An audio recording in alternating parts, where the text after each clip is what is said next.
Pretoria University's Pan-African Cancer Research Institute was set up to delve deeper into the growing incidences of cancer. It's fast becoming the #1 killer on the continent, surpassing AIDS and tuberculosis. We do not know the genomics of cancers that occur in black patients particularly.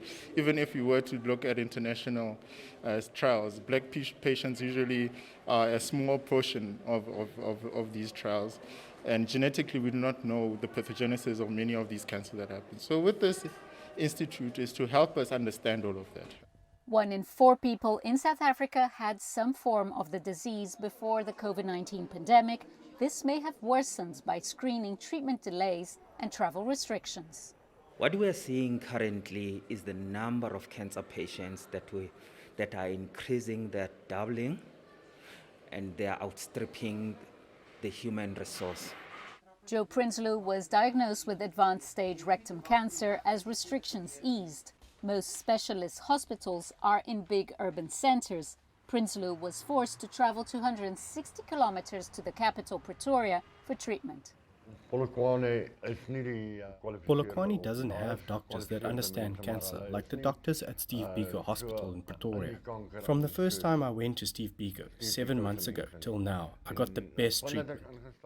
Prinsloo's cancer is still treatable. Left too late, the effects can be irreversible if the disease spreads. Any delay after 12 weeks is really to the detriment of the patient outcomes. So it's such a concern, and you can just imagine cancer patients and their families already having to cope with the emotional stress of a cancer diagnosis. It's a disease that does not only respond to therapy once and it sort of goes away. It mutates as you treat it. When you do not have the broad spectrum of therapies available, particularly which is the case in our state hospitals where we have limited therapies available, it becomes a difficulty in treating many of these cancers. 70% of cancer deaths are in developing countries not properly equipped to deal with the burden. Yet treatments and therapies are mostly based on research studies. Localizing treatment will provide more insights into the impact of the disease on Africans and how it can be better treated or prevented.